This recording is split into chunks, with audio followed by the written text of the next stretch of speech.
Hello दोस्तों, welcome to AG stud. AG stud में आपका स्वागत है। चलिए आज सेट नंबर 14 का डिस्कशन करते हैं, जिसमें कहीं न कहीं सब पूछा गया, सभी प्रश्न लिया गया है।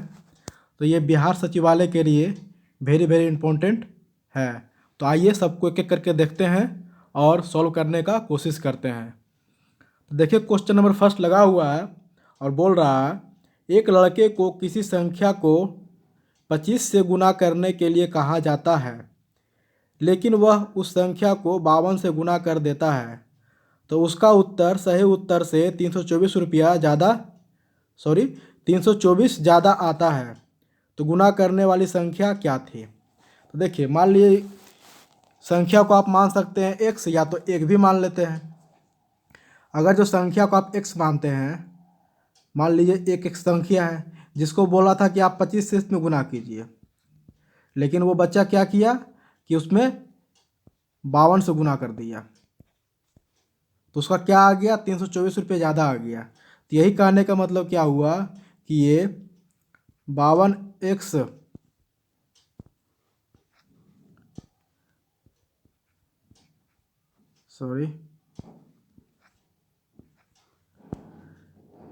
ये 52x माइनस 25x बराबर क्या हो जाएगा, तो 324 के बराबर होगा। ठीक है, तो यहाँ से आप कह सकते हैं कि 52 में से 25 को घटाएंगे तो कितना बचेगा, तो आपका बचेगा 27।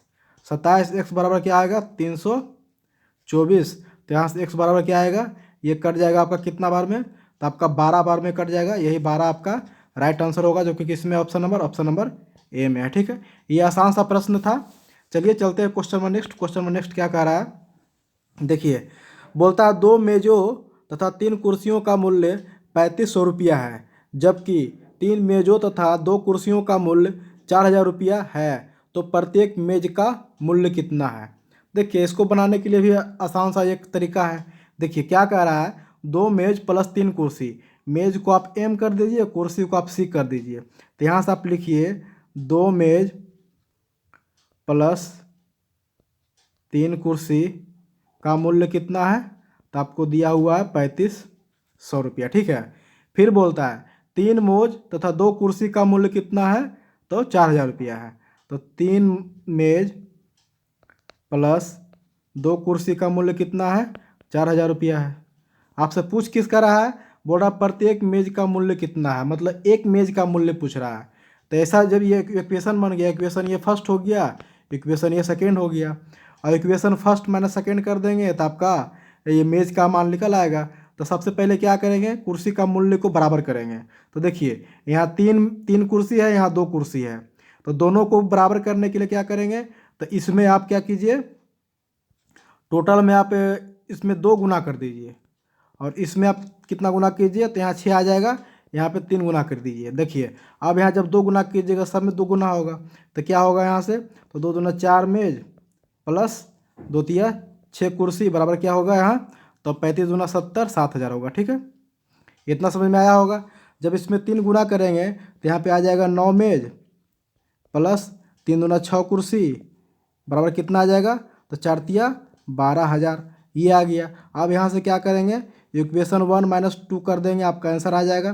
तो देखिए, यहाँ माइनस होगा, यहाँ भी माइनस होगा, यहाँ भी माइनस होगा। ठीक है, ये प्लस ये माइनस कट जाएगा, तो यहाँ से कितना होगा, 4 माइनस 9 होगा, 4 माइनस 9 होगा, कितना होगा, तो -5 में जो हो जाएगा, बराबर कितना आएगा यहाँ पे, तो 7 में से 12 जाएगा तो कितना बचेगा, तो -5 बचेगा। ठीक है, मतलब 5000 बचेगा। तो यहाँ से आपका माइनस से माइनस ये कट जाएगा, तो यहाँ से 5 मेज बराबर कितना आ गया, तो 5000। तो यहाँ से आप कह सकते हैं 5 मेज बराबर कितना है, तो 5000 है। तो यहाँ से मेज बराबर क्या आ जाएगा, तो मेज बराबर आपका आ जाएगा 1000। तो यही एक मेज का मूल्य कितना होगा, तो आपका 1000 होगा, जो कि ऑप्शन नंबर किस में है, तो ऑप्शन नंबर सी में है। ठीक है, आई होप ये भी समझ में आया होगा। चलिए चलते हैं question number next. Question number next क्या कह रहा है, बोलता कोई धनराशि 2 वर्ष में साधारण ब्याज की दर से 2240 रुपया तथा 5 वर्ष में 2600 रुपया हो जाता है, तो धन कितना है? देखिए, ये बेहद आसान सा क्वेश्चन है। बोलता है 2 वर्ष में कितना हो जा रहा है, तो 2240। तो यहाँ से आप कह सकते हैं कि 2 वर्ष में हो जा रहा है कितना, तो 2240, और यहाँ से कितना हो जा रहा है, 5 वर्ष में कितना हो जा रहा है, तो आपका 2600। इस तरह से कर दीजिए और ये दोनों का अंतर ले लीजिए। तो यहाँ से कितना अंतर आ जाएगा, तो अंतर आ जाएगा 3 वर्ष में कितना आपका आ रहा है ब्याज, तो 3 वर्ष में ब्याज कितना जा रहा है, देखिए 2240 में से 2600 घटा दें, 2600 दोनों का अंतर कितना आएगा, तो दोनों का आपका अंतर कितना आएगा देख लीजिए, दोनों का आपका अंतर आएगा आपका, देख घटाइए 0, 10 में से 4 गया 6, उसके बाद आपका 5 में से 3 गया तो 5 में से 2 गया तो 3, और ये तो कट ही जाएगा। तो मतलब यहाँ से आ गया 3 ईयर का ब्याज आपका कितना आ गया 360 रुपया। तो यहाँ से 1 ईयर का ब्याज निकल आएगा, तो यहाँ से 1 ईयर का ब्याज कितना निकल के आएगा, तो आपका कहा जाएगा 12 36 120 रुपया आ जाएगा। 1 वर्ष का ब्याज कितना आ रहा है 120 रुपया, तो 2 वर्ष का ब्याज कितना होगा, तो 2 वर्ष का ब्याज कितना होगा, तो 2 वर्ष का ब्याज होगा 240 रुपया, तो 240 2 वर्ष का ब्याज हो गया। अब देखिए ये आपका अमाउंट है और ये आपका मूलधन है, तो अमाउंट में से मतलब ब्याज को घटा देंगे तो आपका मूलधन निकल के आ जाएगा। कहने का मतलब मिश्रधन माइनस कर देंगे ब्याज, मिश्रधन माइनस 2 वर्ष का ब्याज को घटाएंगे तो आपका मूलधन आ जाएगा। तो 2240 में से 240 घटा देंगे तो कितना बचेगा आपका, तो आपका बचेगा 2000, ये 2000 की क्या था आपका मूलधन था, ठीक है। यहाँ से देखिए 2000 रुपया आ रहा है, अगर जो आप यहाँ से निकालना चाहते हैं तो यहाँ से भी आपका आ जाएगा। देखिए 1 वर्ष का ब्याज कितना है, तो 120 रुपया है, तो 5 वर्ष का ब्याज कितना होगा, तो कितना हो जाएगा आपका 600 रुपया हो जाएगा। तो 600 रुपये से 2600 में 600 घटा दीजिएगा, फिर भी यहाँ 2000 रुपया आ रहा है, मतलब दोनों स्थिति में आपका आंसर समान आ रहा है। इसका मतलब आपका राइट आंसर क्या होगा, तो बी आएगा, ठीक है। चलिए चलते हैं क्वेश्चन में नेक्स्ट। क्वेश्चन में नेक्स्ट क्या कह रहा है, बोलता दो संख्याओं का योगफल कितना है, तो 45 है, और उन संख्याओं का अंतर उनके योगफल का 1/9 गुना है, तो संख्याओं का लघुत्तम समवर्तक क्या है। देखिए यहाँ से बोल रहा है दो संख्याओं का योग 45, तो संख्या मान लीजिए पहला ए, दूसरा मान लीजिए बी, ये दोनों का योग कितना दिया हुआ है, तो 45 के बराबर दिया हुआ है। फिर बोलता है कि उन दोनों संख्याओं का अंतर, तो अंतर आपका a माइनस बी होगा, तो अंतर क्या है उनके योगफल का, तो योगफल कितना था, तो 45 था, का 1/9 है, तो इसको काट दीजिए तो कितना आएगा, तो आपका 5 आएगा। इसका मतलब कहने का मतलब a माइनस बी बराबर कितना आ गया, तो 5 आ गया। अब यहाँ से a और b का मान निकाल दीजिए। जब इस तरह से रहता है तो a प्लस बी बराबर 45, a माइनस बी बराबर 5 है, तो यहाँ से a का मान कितना आएगा, तो a का मान क्या होगा, तो जोड़ के आधा, तो 45 + 5 करेंगे 50 का आधा कितना आएगा 25। उसके बाद b का मान निकालेंगे कितना आएगा, तो घटा के आधा, तो b 45 में से 5 घटाएंगे तो 40, 40 का आधा कितना करेंगे, तो 20 आएगा, 40 का आधा करेंगे तो 20 आएगा। अब क्या कहता है कि ये पहली संख्या हो गया, ये दूसरी संख्या हो गया, तो यही पहली और दूसरी संख्या होगा क्या पूछ रहा है, तो लघुत्तम समवर्तक पूछ रहा है। तो 25 और 20 का लघुत्तम समवर्तक कितना होता है, ये आप लोग जानते होंगे, इसका 100 होता है, ठीक है। चलिए इसका राइट आंसर 100 होगा, जो कि ऑप्शन नंबर किस में है, तो ए में है। देखिए आपसे लघुत्तम समवर्तक पूछ रहा है, तो 25 और 20 का लघुत्तम समवर्तक 100 होता है। सबसे छोटी 25 और 20 से जो सबसे छोटी संख्या कटने वाला होगा वही लघुत्तम समवर्तक कहलाता है, ठीक है। चलिए चलते हैं क्वेश्चन में नेक्स्ट। क्वेश्चन में नेक्स्ट क्या कह रहा है, देखिए ये अच्छा सा क्वेश्चन है, इसको समझने की कोशिश कीजिएगा। बोल रहा है अमित और राजू किसी कार्य को क्रमशः 10 दिन तथा 15 दिन में पूरा कर सकते हैं। राजू के 5 दिन कार्य करने के बाद अमित शामिल हो जाता है, तो कार्य कितने दिनों में पूरा हो जाएगा। देखिए ये थोड़ा सा यहाँ पे आपको समझने का कोशिश है, नहीं तो आंसर आप गलत यहाँ दे बैठेंगे। देखिए बोलता है राजू, अमित और राजू, तो अमित को ए ले लेते हैं, राजू का आर मान लेते हैं। तो कितना दिन में कर रहा है, तो 10 दिन में कर रहा है, एक कर रहा है 15 दिन में। तो यहाँ से कुल काम कितना होगा, तो कुल काम आपका कितना आ जाएगा, तो 10 और 15 कैल्शियम कितना होता है, 10 और 15 कैल्शियम होता है 30। और यहाँ से एफिशिएंसी निकाल दीजिए। तो एफिशिएंसी किसको कहते हैं, एक दिन में किया गया काम को ही एफिशिएंसी या तो कार्य क्षमता कहते हैं। एक दिन में किया गया कार्य को ही कार्य क्षमता कहते हैं। तो देखिए ये कोई काम को कर रहा है 10 दिन में, टोटल काम कितना है 30 दिन, तो एक दिन में कितना काम करेगा, तो 30/10 करेंगे तो आपका आएगा 3 अनुपात। देखिए ये काम कर रहा, कोई काम को कर रहा है 15 दिन में, टोटल काम कितना करना है 30 काम, तो 30/15 करेंगे तो आपका 2 आ गया। अब बोलता है यहाँ से क्वेश्चन यहाँ से स्टार्ट हो रहा है। देखिए कहता है राजू के 5 दिन कार्य करने के बाद, राजू जब 5 दिन काम करता है तो राजू एक दिन में 2 कार्य करता है। राजू एक दिन में 2 कार्य करता है और 5 दिन काम करेगा, तो टोटल काम कितना कर देगा, 10 काम कर देगा। तो यहाँ से आप 10 काम पहले घटा दीजिए, बचेगा कितना आपके पास, तो 20 काम बचेगा, ठीक है। उसके बाद बोलता है 5 दिन कार्य करने के बाद अमित शामिल हो जाता है। देखिए 5 दिन काम कर दिया तो 5 दिन तो घट गया, बचा काम कौन करेगा? तो अमित प्लस राजू मिलकर करेगा। तो देखिए एक दिन में राजू अमित कर रहा 3 काम और एक दिन में राजू कर रहा 2 काम, तो दोनों मिलकर एक दिन में कितना काम करेगा? तो 5 काम। तो यही 20 काम को दोनों मिलकर कितना कितना दिन में करेगा? तो 20/5 करेंगे तो कितना आएगा? तो 4 आएगा। ठीक है, अब यहाँ से देखिए 4 आप देखिएगा, आप राइट आंसर मार दीजिएगा। एग्जाम में क्या करेगा? आपका रॉन्ग कर देगा।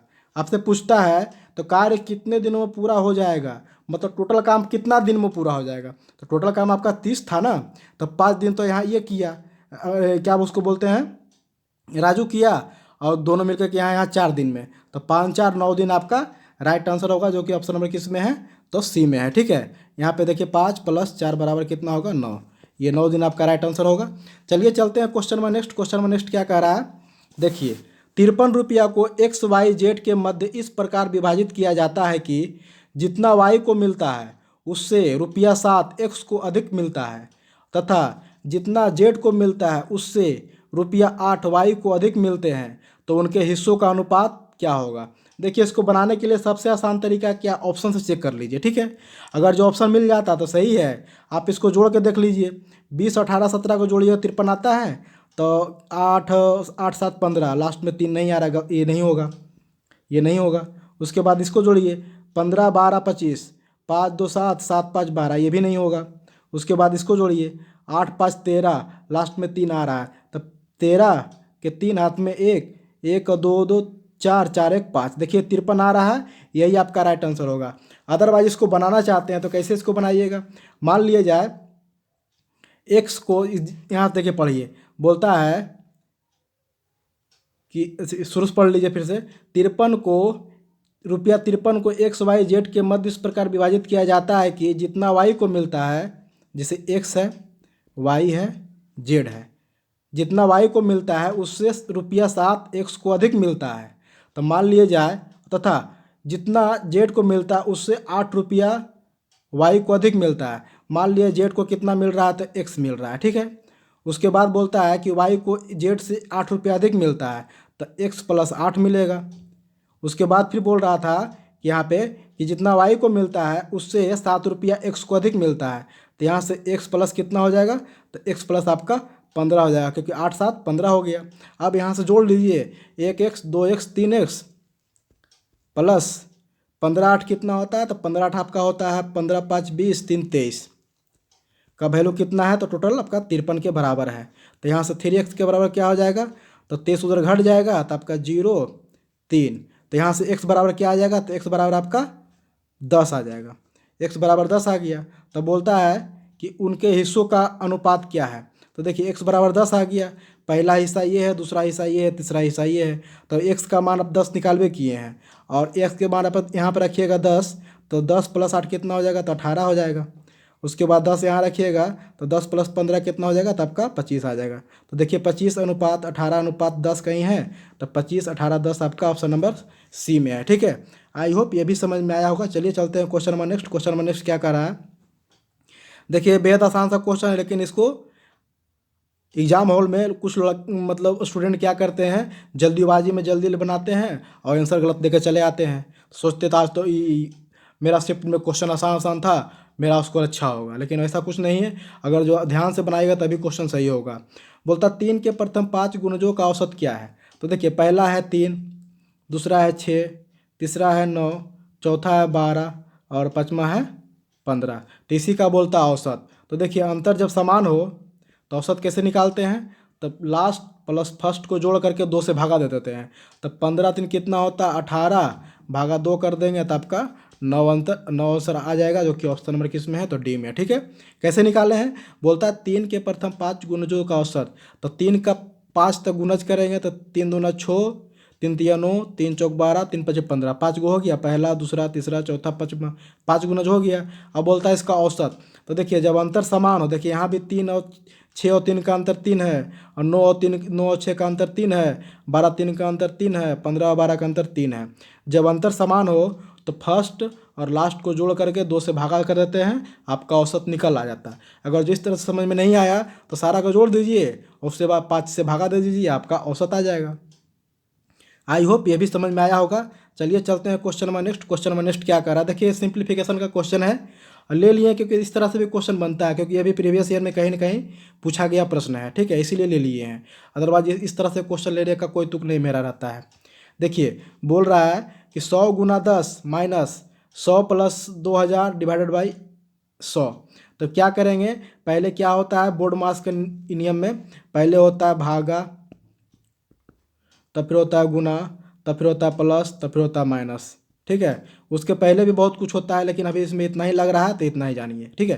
देखिए अब इसको 2000 भागा में से 100 करेंगे तो कितना बचेगा, तो आपका बचेगा 20, ठीक है, प्लस उसके बाद 100 गुना 10 करेंगे कितना आएगा, तो आपका आएगा 1000, 1000 आएगा, माइनस आपका 100 है ये, ठीक है। तो आप यहाँ से कर सकते हैं 1000 माइनस 100 प्लस 20। तो यहाँ 1000 प्लस 20 को जोड़ेंगे कितना हो जाएगा, तो 1020 आ जाएगा, माइनस घटाएंगे 1000, यहाँ से कितना बच जाएगा आपका, तो आपका बच जाएगा यहाँ से 920 रुपया। 920 रुपये कहीं ऑप्शन आंसर है, देखिए 920 रुपया सी में है, ठीक है। और सी आपका राइट आंसर होगा, जो कि किस में, ऑप्शन नंबर आपका सी में है, ठीक है। चलिए चलते हैं question number next. Question number next क्या कह रहा है, देखिए क्वेश्चन नंबर नेक्स्ट देखिए 9वां बहुत अच्छा सा क्वेश्चन है। बोलता है रमेश अपने घर से 12 किलोमीटर प्रति घंटा की गति से विद्यालय जाता है, तो 20 मिनट में वह विद्यालय पहुंच जाता है। वह अपनी गति को कितने किलोमीटर प्रति घंटा कर दे कि वह विद्यालय 15 मिनट में पहुंच जाएगा। देखिए ये 2 स्टेप में बन जाएगा। यहाँ से पहले आप दूरी निकाल लीजिए और फिर दूरी निकल जाएगा तो फिर 4 भी निकल जाएगा, क्योंकि समय दिया हुआ। तो दूरी बराबर क्या होता है, दूरी बराबर होता है चाल गुना समय, चाल गुना समय हो गया।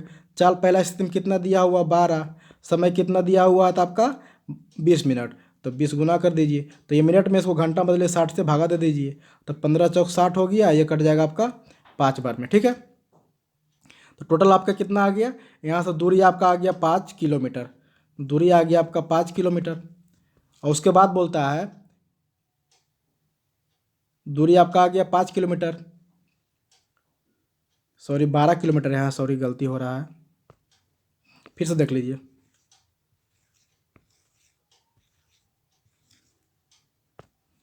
दूरी बराबर क्या होता है, तो चाल गुना समय, चाल गुना समय। चाल आपका दिया हुआ 12 किलोमीटर, आपका समय दिया हुआ कितना, तो 20 मिनट। इसको घंटा बदल दीजिए, 60 से भागा दे दीजिए, तो 12 पच्चीस 60, और ये कट जाएगा आपका 4 बार में। तो दूरी आपका निकल के आ गया 4 किलोमीटर। अब बोलता है कि वही दूरी को 15 मिनट में तय करना, तो उसका चाल क्या है। तो चाल बराबर क्या होता है, दूरी गुना समय होता है। चाल बराबर क्या होता है, चाल बराबर होता है दूरी बटा समय, सॉरी चाल बराबर दूरी बटा समय। तो चाल बराबर दूरी बटा समय, दूरी आपका क्या निकला 4 किलोमीटर, और समय आपके पास कितना है, तो आपके पास 15 मिनट है। इसको घंटा में बदलिएगा, 60 आएगा नीचे, तो 60 चल जाएगा आपका ऊपर, यहाँ से 60 मिटा देते हैं, समझने के लिए किए थे। अब इसको काट दीजिए, ये कट जाएगा कितना, 15 चौक 60, तो इसका मतलब 4 गुना 4 बराबर कितना होगा 16, आपका राइट आंसर होगा। मतलब उसका चाल कितना होगा 16 किलोमीटर प्रति घंटा, जो कि ऑप्शन में किस में है, तो बी में है, ठीक है। चलिए चलते हैं क्वेश्चन में नेक्स्ट। क्वेश्चन में नेक्स्ट क्या कह रहा है, बोलता है दो पूर्ण संख्याओं का महत्तम समवर्तक 5 और उनका लघुत्तम समवर्तक 60 है। उनमें से एक संख्या 20 है, तो दूसरी संख्या क्या है। देखिए इसका एक फॉर्मूला आता है कि LCM गुना HCF बराबर क्या होता है, फर्स्ट संख्या गुना सेकेंड संख्या। इसे मान पुट कर दीजिए, आपका आंसर निकल आ गया। मतलब कहता है कि लघुत्तम समवर्तक गुना महत्तम समवर्तक बराबर क्या होता है, पहली संख्या गुना दूसरी संख्या। तो आपका देखिए दिया हुआ है महत्तम समवर्तक 5 है, लघुत्तम समवर्तक कितना है, तो 60 है। तो हाँ लघुत्तम समवर्तक आपका 60 है, महत्तम समवर्तक कितना है 5 है, जिसमें कि एक संख्या आपका 20 दिया हुआ है, तो दूसरी संख्या क्या होगा, तो x मान लीजिए।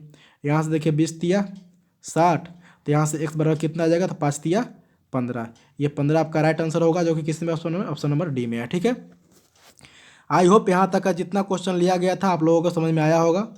अगर जो कहीं भी प्रॉब्लम हो रहा है और कहीं समझ में नहीं आया है, तो प्लीज़ कमेंट करें, आपको एट ए टाइम सॉल्यूशन उसका फिर से प्रोवाइड किया जाएगा, ठीक है। चलिए आज के लिए इतना है, थैंक यू। और आप लोग से रिक्वेस्ट है कि प्लीज़ सब्सक्राइब लाइक शेयर ज़रूर करें, और अपने दोस्तों तक इसको शेयर करें, ताकि इस वीडियो का उन्हें भी लाभ मिल सके। बस मेरा यही थोड़ा सा रिक्वेस्ट आप लोगों से है। और देखिए हम वीडियो के कभी बीच में लाइक शेयर सब्सक्राइब करने के लिए इसलिए नहीं बोलते हैं क्योंकि बच्चे लोग डिस्टर्ब हो जाते हैं कि बार बार सर बोलते रहते हैं लाइक शेयर सब्सक्राइब। नहीं, हम लास्ट में इसलिए बोलते हैं कि नहीं, पूरा जब वीडियो देख ले तो आदमी को लगे कि नहीं अच्छा लगा तो आप लाइक कीजिए, और नहीं अच्छा लगा तो आप सजेशन देना चाहते हैं तो आप कमेंट करके कुछ सजेशन दे सकते हैं, उसके लिए फ्री है, कोई दिक्कत नहीं है। आप बोल सकते हैं कि सर यहाँ पे थोड़ा सा ये से कीजिए वैसे कीजिए, बताइए, आप उस तरह से करके आपको मिलेगा। चलिए थैंक यू, धन्यवाद, आज के लिए इतना है, बाय।